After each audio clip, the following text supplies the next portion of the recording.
오늘의 첫 번째 이야기입니다. 스코틀랜드의 한 시골에 플레밍이라는 이름의 가난한 농부가 살고 있었습니다. 어느 날 평소처럼 밭에서 일을 하던 그의 귓가에 절박한 비명소리가 들렸습니다. 농부는 일손을 멈추고 급히 소리나는 쪽으로 달려갔지요. 숲속의 작은 늪에 한 소년이 빠져 있었습니다. 소년이 늪에서 나오기 위해 발버둥 칠 때마다 그의 몸은 점점 더 깊이 빠져들었죠. 농부는 서둘러 긴 나뭇가지를 이용해 소년을 구출했습니다. 정말 일촉즉발의 상황이었습니다. 다음 날 멋진 마차 한 대가 농부의 허름한 집 앞에 멈추었습니다.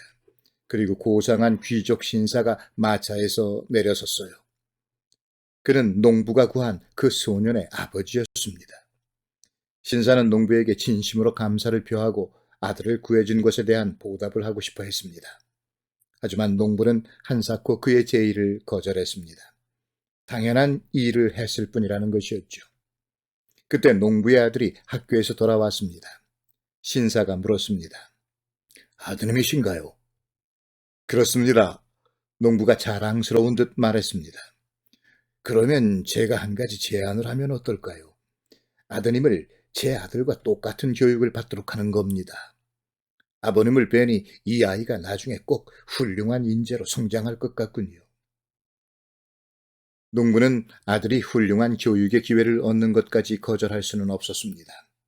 신사의 약속대로 농부의 아들은 최고의 학교에 입학했고 마침내 런던에 있는 성마리아 병원 의학교를 졸업해 의사가 되었습니다.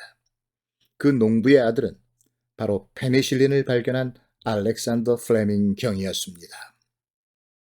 여러 해 뒤 귀족의 아들이 폐렴에 걸리고 말았습니다. 오래전에 농부에 의해 목숨을 구했던 바로 그 아들이었죠.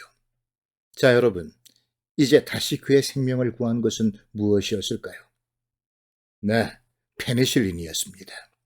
그의 아버지는 랜돌프 처칠 공이었습니다.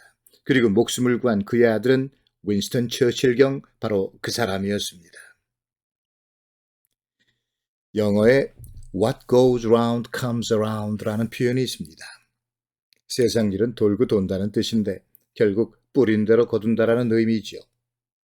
농부는 아이의 생명을 구했고 자신의 선의에 대한 대가를 원치 않았습니다. 그의 인성에 감복한 귀족은 농부의 아들에게 최고의 교육을 선사했고 그 아이는 페니실린을 발명해 인류에 공헌한 큰 인물이 되었습니다. 그 페니실린으로 귀족의 아들은 다시 한번 목숨을 건질 수 있었고 그는 관대하고 현명한 아버지의 아들답게 영국의 뛰어난 정치가로 성장해 1차 세계대전에서는 해군 장관으로 2차 대전에서는 수상으로서 승전을 이끌어낼 수 있었던 것입니다. 두 번째 이야기. 한 기업의 회장이 나이가 들어가면서 자신의 사업을 이어받을 후계자를 정해야 할 때라고 생각하게 됐습니다. 그는 회사의 임원들을 회의실에 불러 자신은 경영 일선에서 물러나고 차기 회장을 선임할 계획임을 선언했습니다. 그러면서 이렇게 말했습니다. 오늘 여러분들에게 씨앗을 하나씩 나눠주겠습니다. 아주 특별한 씨앗이죠. 그것을 화분에 심어 물을 주고 키워보세요. 그리고 1년 후 여러분이 키운 것을 내게 가지고 오면 됩니다.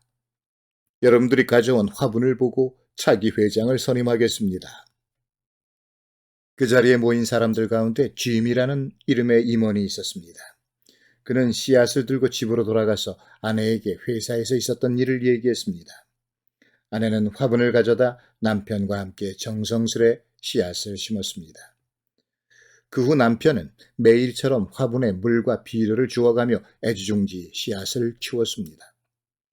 그런데 몇 주가 지나도 화분에는 아무런 변화가 없었습니다. 회사의 다른 임원들은 이미 자신들이 키우고 있는 식물에 대해 이야기하기 시작했죠. 주변 사람들의 이야기를 들으며 짐의 불안감은 커지고 있었습니다. 6개월이 지나도록 그의 화분에서는 어떤 식물도 자라지 않았죠. 그는 자신이 씨앗을 죽이고 말았다는 생각이 들었습니다. 동료들과의 대화 속에서 짐은 아무 말도 할 수 없었죠. 마지막 희망을 걸고 화분에 물을 주고 영양제까지 주며 공을 들였지만 아무런 소용이 없었습니다. 마침내 1년이 지나고 짐은 회장에게 화분을 가지고 가야 했습니다. 그는 빈 화분을 들고 가기가 너무 수치스러웠습니다. 망설이는 그를 향해 그의 아내는 빈 화분이라도 들고 가서 솔직하게 상황을 말하라고 충고했죠. 짐은 속이 쓰렸습니다. 걱정과 불안이 엄습했습니다. 마침내 그는 빈 화분을 들고 회장 앞에 서게 됐습니다. 동료들은 화려하게 자라난 멋진 화초들을 들고 서로의 화분에 대해 신나게 떠들어대고 있었습니다. 짐의 화분을 본 동료들은 웃음을 터뜨렸습니다. 수치감 속에 짐은 맨 뒷줄에 소심한 모습으로 서 있었지요. 회장이 등장해 임원들이 키워낸 화초들을 둘러보며 옅은 미소를 지었습니다. 그러다 빈 화분을 들고 있는 짐의 모습을 발견했습니다. 회장은 짐을 불러 앞으로 나오게 했습니다. 짐은 앞이 캄캄했습니다. 오늘 난 해고당하고 말 거야. 회장은 짐에게 왜 화분에 화초를 키우지 못했느냐고 물었습니다. 결국 짐은 솔직히 자신의 실패를 고백하지 않을 수 없었습니다. 짐의 얘기를 듣고 난 회장은 임원들을 모두 자리에 앉힌 뒤 선언하듯 말했습니다. 여러분, 오늘 저는 우리 회사의 새로운 회장을 지명하고자 합니다. 이제 우리의 신임 회장을 소개합니다. 그분은 바로 여기 서 있는 짐입니다. 짐은 순간 자신의 귀를 의심했습니다. 다른 임원들도 회장의 발표에 웅성거리기 시작했습니다.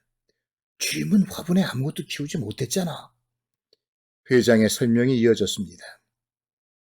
1년 전 오늘 저는 여러분들에게 씨앗을 하나씩 주었습니다. 그 씨앗은 물에 삶은 죽은 씨앗이었어요.